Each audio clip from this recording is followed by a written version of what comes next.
Government reviews curfew in 2 local government areas. Governor Wike vows to implement ban on open grazing. Missing lady found after her abductors believed to be ritualist rejected her. Parents of kidnapped Greenfield University cry out as bandits demand 100 million naira after paying 60 million naira ransom.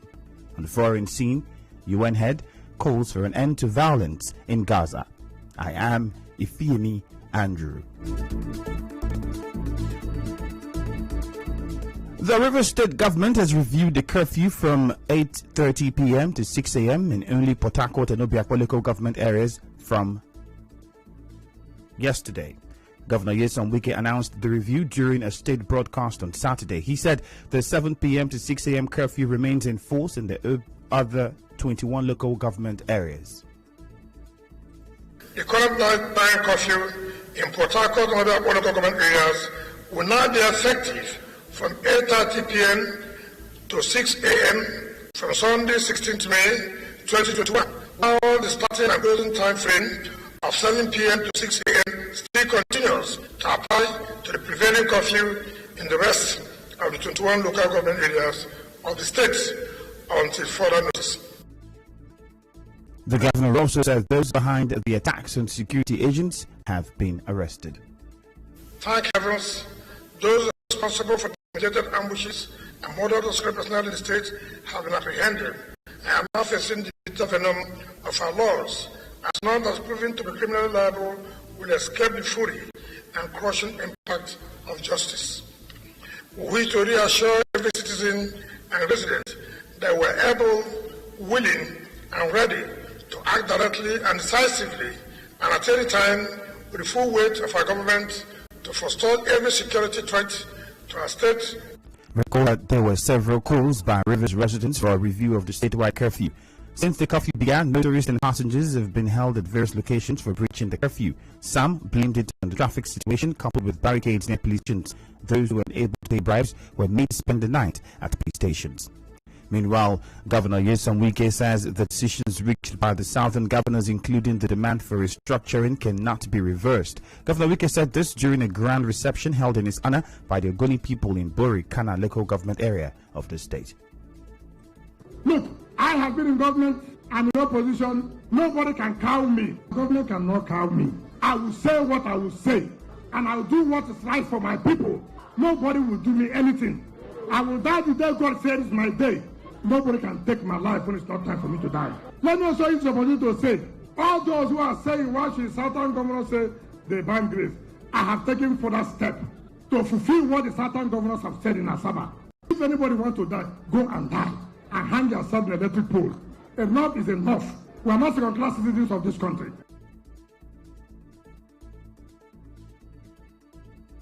Governor Wike also asked the hydrocarbon pollution remediation project HYPREP to relocate its office from Port Harcourt to Bori. You have said you are coming to clean Ogoni land. Move your office from Port Harcourt and come to Bori. You cannot talk about cleaning of a place and you keep your office in another area. Come and stay in Bori so that you can hear and see the feelings of the people. It is very, very important. The governor was conferred with the title of Mene Kwalenu, First of Ogoni, which means a benevolent king, by the president of the Supreme Council of Ogoni Traditional Rulers, King Godwin Giniwa. The chairman of Ikwerre local government area, Samuel Wanosike, says the ban on open grazing by the southern governors will be fully implemented in the area, as it is in line with the Ikwerre local government regulations and control of grazing activities bylaw 2020. He said this while signing into law 3 bylaws passed by the Ikwerre Legislative Assembly. He said the ban will help to resolve the incessant crisis between farmers and herders in the region. The Ikwerre local government agreed totally with the resolution in Asaba, and we are saying we support the decision of the governors of the South to say that they totally ban open grazing, and which is the proper thing to do. Anybody who wants to go to cattle rearing should understand that cattle rearing is a proper business like anybody who wants to build a fish farm. And so we are saying what the governors have done in Asaba is for the good of the Nigerian people. It's for the interest of the Nigerian people to stop this continuous killing in our various communities. A lot of communities today have been sacked because of the disagreement between farmers and herders. And this is the only solution that is available now. that can make it work for us. And so we are asking all headers to please go back and buy land for ranches. Mr. Samuel Bonosike also told our correspondent to make out that indiscriminate trading will no longer be tolerated in the area.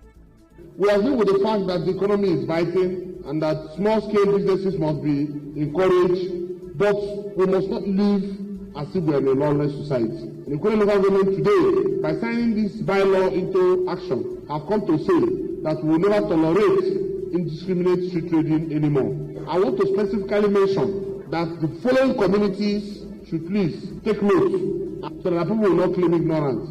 The Guruta community, Omawa community, Awo community, Omeroni community, Elene community, and Ishobo community. We are saying this because government will leave no stone unturned in bringing those who bring these laws to justice. About 1 month after the April 17 local government elections, some ad hoc staff of the Rivers State Independent Electoral Commission (RISIAC) say they are yet to receive their salaries. Some of them spoke to our correspondent and said they found out that some of their colleagues have been paid.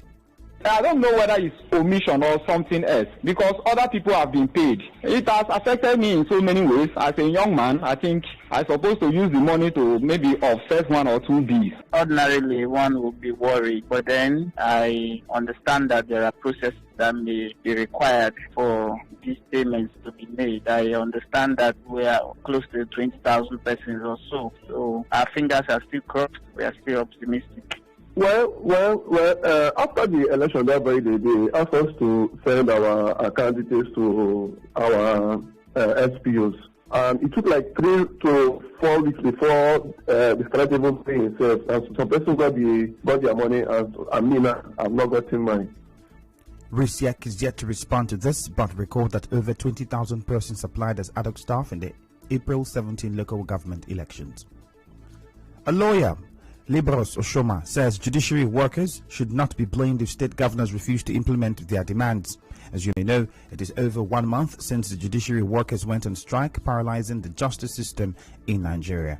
Mr. Oshoma, in an interview with Nigeria Info, said those waiting in jails for their bail conditions to be met and others who have cases in court are consequences of the failure of government to comply with existing laws and demands of the union. By virtue of the provisions of the Constitution, my entitlement is supposed to come to the judiciary direct and not domicile in the Ministry of Finance. So, if in trying to enforce it, after all necessary dialogue, and then the governors have refused to enforce it, and the judicial workers now decide to do you blame them? Because there are people who are standing trial. There will always be people who will suffer the consequences of our actions or inactions. That's why the rest of us should insist that the government should do the right thing in compliance with the provisions of our ground norm. Meanwhile, some states' House of Assembly have remained closed due to the indefinite strike by Parliamentary Staff Association of Nigeria, PASAN. Our correspondent gathered that negotiations are still ongoing between the union and the federal government on the implementation of financial autonomy for the legislative arm of government. Almost 30 days after the striking polytechnic lecturers reached a resolution with the federal government on certain issues, the government is yet to implement its side of the deal. National President of ASUP, Anderson Ezebe, told correspondent Martha Okere that the release of 15 billion naira for infrastructure revitalization and the payment of minimum wage arrears are yet to be implemented by the federal government. He said the strike by the union will continue. The terms of the resolution is that these arrears in the neighborhood of 4 billion naira should be released immediately, but our people have not seen it. We also have an area where we are supposed to have a committee set up to review the normative instruments for accreditation of institutions, so as to make sure that the state governments who are owing our people are made to pay. Those ones have also not been done, so that's why we are still on the strike. You are listening to the major news on 92.3 Nigeria Info Port Harcourt. Still ahead, missing girl found after her abductors returned her in what seems to be a failed ritual attempt. Stay tuned.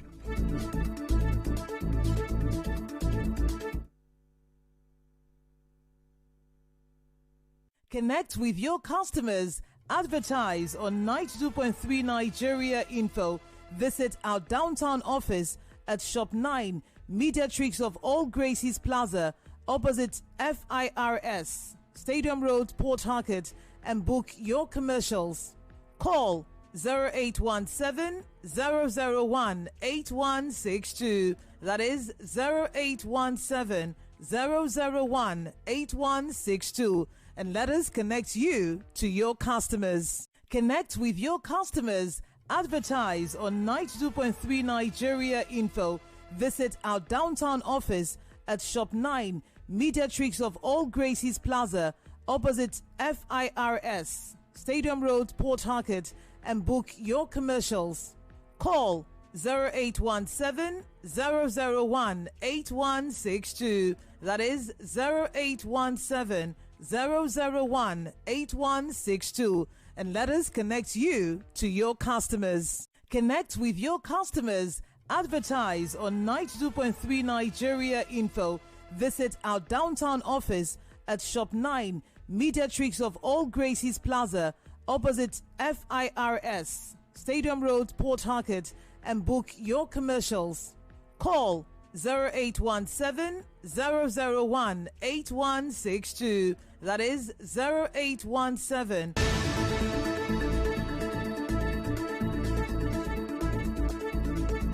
President Muhammadu Buhari has arrived Paris, France on a 4-day official visit.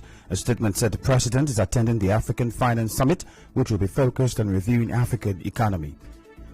The summit, to be hosted by France President Emmanuel Macron, will draw major stakeholders in the global finance institutions and some heads of government.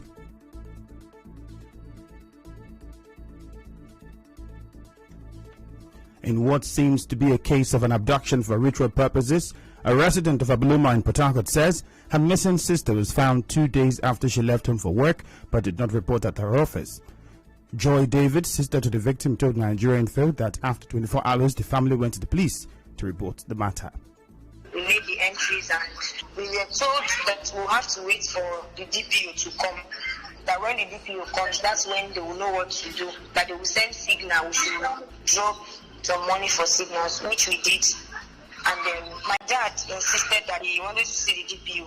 So when the DPO came, they called my dad, he went back to the police station, and then they told him that they can only start working the next day. We should give them another 24 hours, making it 48 hours. And they said there's nothing they can do about it, that we'll have to wait till Saturday morning. Joy said as they went to the vigilantes in their area for a second time to report the matter, a call came from her missing sister's phone. They were having a meeting, so while we were waiting for them, my mom's phone rang, and it was my younger sister that was calling. My mom could not pick the call because already my mom was not feeling fine, and her BP was already rising. She was scared if it was really my sister that was calling, so she brought the phone to me, and then I picked the call. When I picked it, it was her voice. She was just crying. So we now asked her where she was. She said she doesn't know where she is at that point. So I asked her to give somebody around her the phone so that we can find out the place. And the man said that she's at Umukoro by Wike Park. We had to go to the police station and look for a policeman that will accompany us because of the curfew. We got to the police station, and the policeman we met, they were, the first one said that they will collect 10,000 naira just to accompany us down to the place to pick her up. She spoke of how they were able to get her sister from Rumokoro Park area with the help of a policeman who works with her father. The policeman said when he got there, he saw two people. The other girl was dead, and my sister was still alive. And then together with my brother that went there, they brought her back. She fainted. So when they brought her, we rushed her to the hospital Saturday morning. That was when she regained consciousness. She said the only thing she could hear where they kept her was just voice of people who will be screaming, and when they come, they will pick one person, you will hear the person scream, and the next thing you will not hear the person's voice again. So when it was her turn, they took her to the place. It was like place for ritual. The first time, she was rejected by the ritualists. So they brought her back to the room again, picked other persons, came back again the second time and picked her. She was rejected again. They took her back to the room, took other persons. The third time they came, she was rejected the third time. So the man said they should take her out. So they took her back to the room and left her there. So it was when the man finished, started shouting, why are they still keeping her here? That they should take her out as fast as their leg could carry them, that she has been rejected 3 times. So that was how they brought her and dumped her at Umukoro with the blindfold. After her sister regained consciousness, this was how she said she was abducted. morning, she left the house around 7:45 and she said she was going to work. She works at Okilo. She went to a pharmacy at Okilo Junction. According to her, when she got to the junction, a man in a tinted glass cab stopped her and asked her where Bitterleaf Junction is, and she was trying to show the man. So the man said he could not hear her properly. She should come close to the car. So when she went close, the man touched her, and immediately she did not know herself again. She entered the car. She said when she entered the car that the only thing she remembered was that she saw a woman in the car. She was blindfolded from that moment. She also narrated her experience with the abductors. She wasn't the only person that was kidnapped. Most of the persons that were kidnapped, they did not make it out of that place. According to her, she said she was rejected 3 good times. Joy David appealed to the government to look into the cases of missing persons in the state. I really wish the government would wake up to cases like this, because this is not the first missing case we are having in Port Harcourt or in Nigeria. And just yesterday, close to my place here, a child of 3 years was missing. Up till now, we've not heard if the child is back. At least let this kidnapping issue cease. I would like to advise the young people that we have around us. Everybody should be fearful of people that comes around them or people that ask them questions. We don't know the intention or the mind of anybody. Parents of the remaining 20 abducted students of Greenfield University in Kaduna State have appealed to the federal government to urgently assist them in rescuing their children. Chairman of the aggrieved parents, Marcus Zamei, said the kidnappers are demanding the sum of 100 million naira even after the parents collectively paid them over 60 million naira ransom for the release of their children. All effort to be able to rescue them has proved abortive. On our own part as parents, we are passing through hell. The general public need to know that as it has been stated by the media that they have been released, they have not been released. This is the 24th day they are in captives. That is why we feel we should come and call on the federal government, the state government, well-spirited individual to come to our rescue. You can just imagine the pain we are passing through. These children have not done anything wrong. They went there to study, but they were kidnapped. And all effort as parents, we've sold all that we own, all that God has given us to be able to rescue them, but to no avail. The students were abducted from their school on April 20. Still ahead, JAM extends date for 2021 Unified Tertiary Matriculation exams. Stay tuned.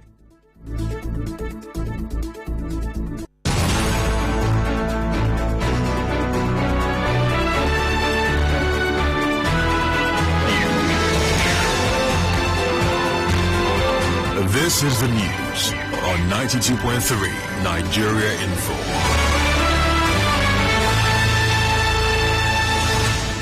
JAM has extended the date for the 2021 Unified Tertiary Matriculation Examination UTME by 2 weeks. JAM Registrar Professor Ishak Oloyede announced this in a press conference on Saturday.